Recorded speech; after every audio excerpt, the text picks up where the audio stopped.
bienvenue sur Hello. Aujourd'hui une nouvelle vidéo un petit peu spéciale, j'en ai jamais fait avant, et j'en ai pas vu du tout sur YouTube, du coup voilà, je me suis dit que j'allais en parler. Je vous ai fait une story Instagram, j'ai posté sur les groupes Facebook, j'ai posté sur Amino, etc.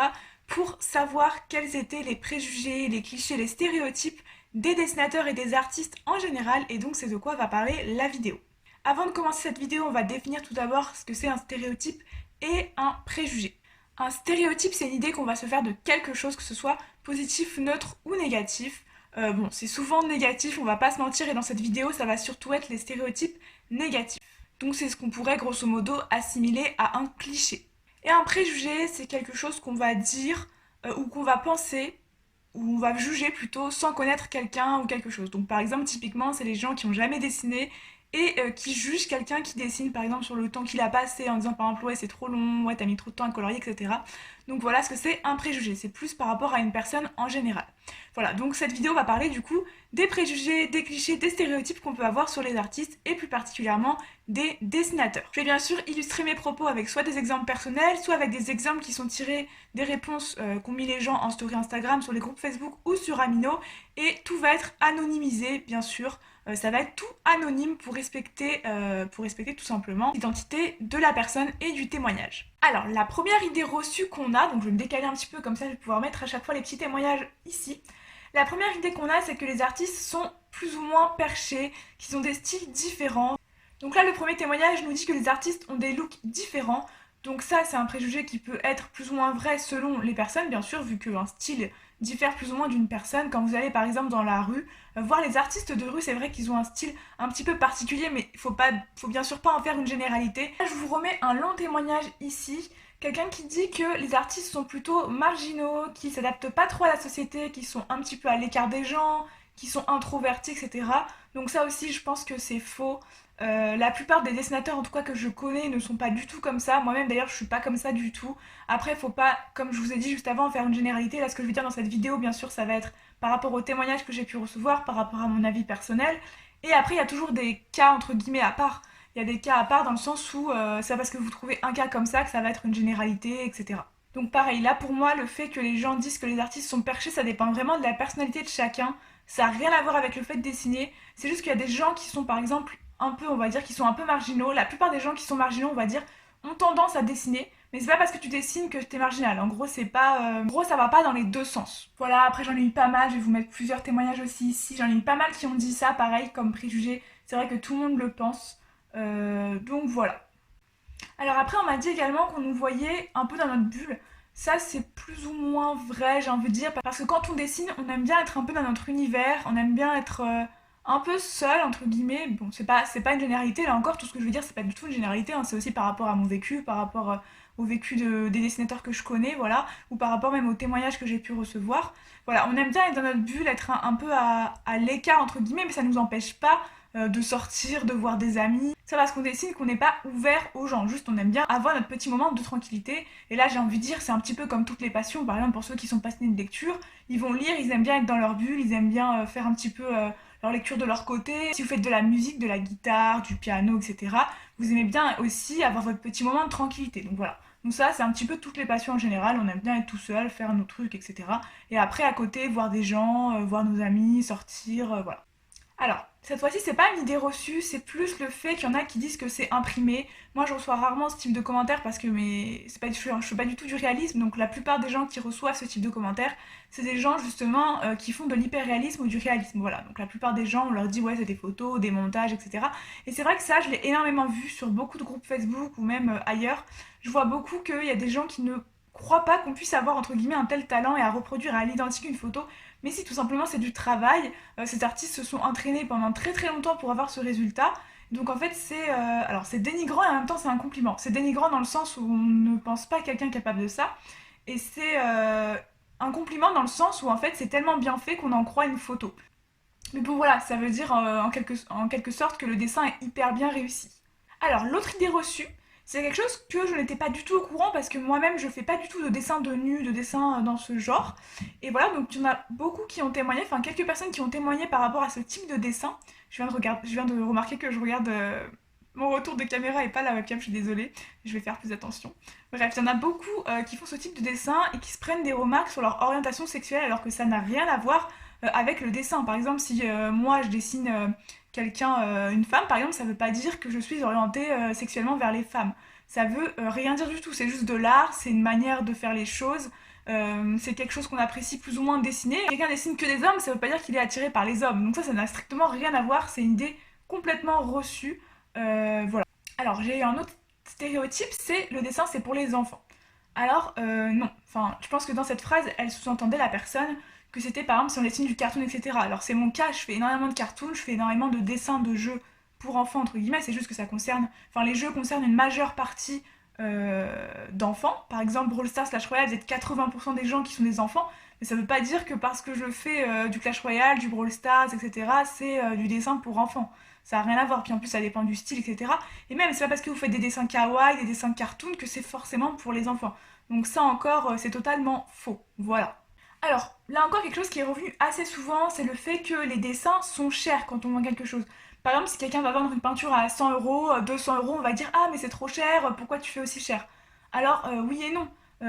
Oui, parce que oui, c'est cher 100 euros. Mais non, parce qu'en fait, là-dedans, il faut prendre en compte le temps qu'on a passé dessus, il faut prendre en compte le matériel utilisé, parce que les toiles, les peintures, c'est pas gratuit en fait. Le fait qu'on ait par exemple dû faire un brouillon avant, un croquis, le fait qu'on ait dû recommencer plusieurs fois, donc tout ça, c'est à prendre en compte. Après, la personne, elle peut trouver cher, mais dans ce cas-là, elle n'est pas obligée d'acheter le dessin. On lui a pas demandé d'acheter un dessin. Si les gens sont passionnés d'art, sont passionnés d'un dessin en général, ils l'achètent, ça leur fait plaisir. Voilà, c'est comme dans des témoignages, on m'a dit, voilà, il y en a qui prennent des dessins à 1000 euros. Bah voilà, quelqu'un préfère un téléphone à 1000 euros plutôt qu'une peinture à 500 euros, par exemple, bah c'est son choix. Chacun son avis, j'ai envie de dire. Mais voilà, le fait de dire que c'est cher, c'est pas très agréable à entendre pour la personne qui vend son dessin et qui a passé du temps, qui a donné son âme, etc. dans ce dessin ou dans cette peinture ou peu importe des activités. Là encore quelque chose qui est revenu énormément de fois, c'est le fait qu'on nous oblige entre guillemets à dessiner quelque chose qu'on veut pas. Sous prétexte qu'en fait on dessine quelque chose, on est censé savoir tout dessiner. Non, clairement je suis spécialisée entre guillemets dans le dessin un peu cartoon.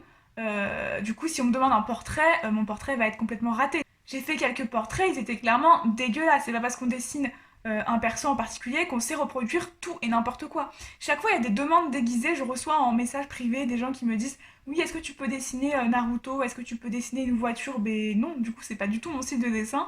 C'est pas du tout ce que j'aime dessiner, du coup, non. Et après, on me dit oui, t'en es pas capable. Si, c'est juste pas mon style. Et peut-être que oui, j'en suis pas capable, j'en sais rien, j'ai pas essayé. Pareil, il y a des gens qui disent, par exemple, j'ai vu dans les témoignages des gens qui disent que oui, tu devrais faire du portrait, ça se vend mieux, oui, tu devrais faire ça. Non, chacun fait ce qu'il veut, et au pire, c'est pas forcément son choix premier de pouvoir vendre ses dessins. Ce qu'il veut, c'est se faire plaisir. Quand on dessine, ce qu'on veut, c'est se faire plaisir, c'est essayer de vendre nos dessins, mais en faisant ce qu'on aime. On va pas essayer de faire un autre univers, tout ça, parce que ça se vend mieux. Moi, par exemple, je sais que mes vidéos sur Kirby, tous mes dessins Kirby, bah, ils ont pas beaucoup de vues, ça se voit, ils ont peut-être 100, 150 vues, 200 vues en moyenne. J'adore l'univers de Kirby, c'est pas pour ça que je vais arrêter de faire des vidéos parce qu'elles sont pas beaucoup vues, c'est le même principe en fait. Je préfère faire ce que j'aime, poster ce que j'aime sur ma chaîne, et puis si ça marche pas, tant pis, je l'ai fait pour moi, je l'ai pas fait forcément pour ma commu, voilà. Donc là, c'est le même principe du coup. Alors là, je pense que c'est les stéréotypes que j'ai le plus reçu. J'ai dû en recevoir une dizaine, une quinzaine de phrases dans ce genre. C'est le fait que le dessin c'est un don. Putain, j'arrête pas de regarder mon retour, je suis désolée. Ok, bref, que le dessin c'est un don, non, enfin oui et non. Oui, dans le sens où il y a des gens qui sont plus aptes à dessiner que d'autres, dans le sens où par exemple il y a des gens qui sont plus aptes à faire du basket, à faire du foot parce qu'ils ont un physique on va dire plus adapté.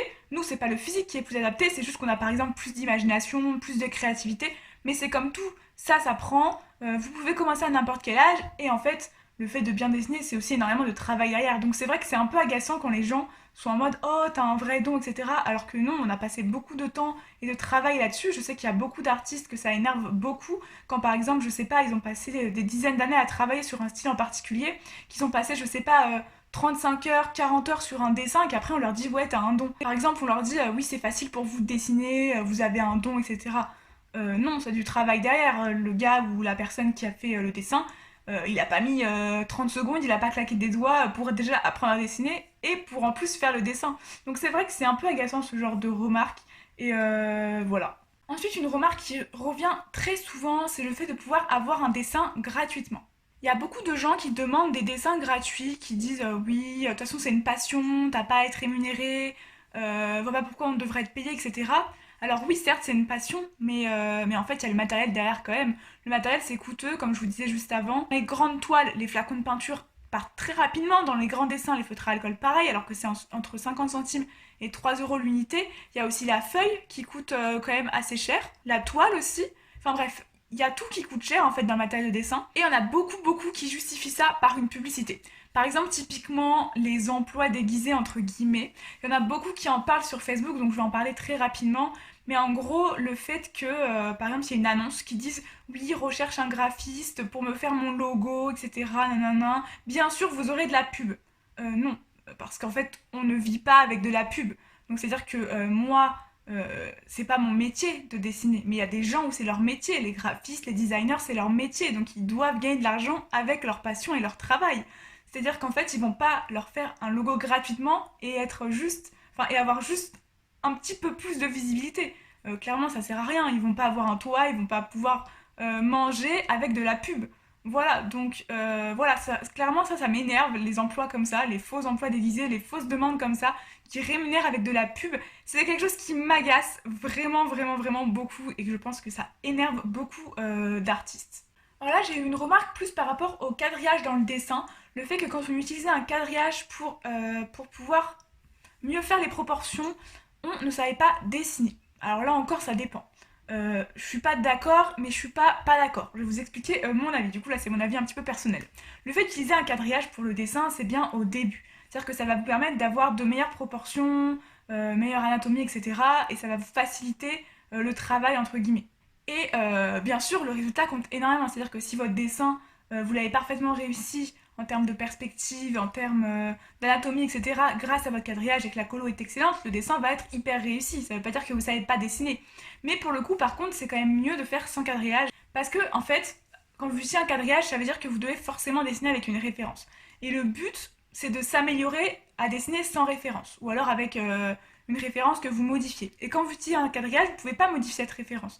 Vous êtes obligé de tout reproduire trait par trait la référence. Voilà, donc en fait, moi je conseille quand même de dessiner sans quadrillage, mais ça veut en aucun cas dire que vous ne savez pas dessiner. Alors là, pareil, c'est une remarque qui est venue beaucoup, c'est le fait qu'on ne peut pas en faire notre métier. Le fait d'être artiste ne peut pas être un métier. Donc là, je mets tout le monde dans le même panier, dans les artistes, les musiciens, les dessinateurs, etc. et plein d'autres encore. C'est vrai que même les musiciens prennent cette remarque, les dessinateurs et d'autres, sur le fait que on arrive à en vivre entre guillemets. Ben oui, il y en a beaucoup qui en vivent, qui arrivent à vendre des dessins, qui arrivent à prendre des commandes de dessins, des gens qui sont intéressés, etc. Alors certes, c'est pas forcément un métier stable, dans le sens où on peut très bien ne rien avoir du jour au lendemain, on peut très bien ne plus avoir de commandes, ne plus avoir quelque chose à faire, etc. Par exemple, pour les musiciens, à cause du Covid, ils ont dû arrêter leur tournée, ils ont dû arrêter, je sais pas, d'aller dans les bars pour jouer, etc.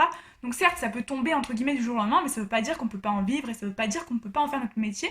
Surtout que dans un métier, c'est un travail, mais on peut très bien allier passion et travail. Voilà, il y a beaucoup de gens qui arrivent à en vivre quand même, et tant mieux pour eux. Voilà, tant mieux pour eux, il faut juste être content et pas jalouser parce que des gens arrivent à vivre de leur passion. Voilà, la plupart des gens qui disent ça, je pense que c'est des gens qui sont frustrés et qui n'ont pas réussi à vivre de leur passion. Voilà, tout simplement. Et enfin, dernier préjugé pour cette vidéo qui va être super longue je pense, mais j'ai tellement eu de réactions à ma story sur Facebook et tout ça que franchement ça m'a vraiment fait plaisir et j'ai voulu mettre un petit peu tout ce que j'avais eu. Voilà, donc c'est le fait que l'art ne sert à rien.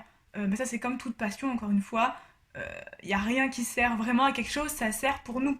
C'est-à-dire que si t'aimes dessiner, si t'aimes faire de la musique, t'aimes faire de la musique, si t'aimes chanter, etc.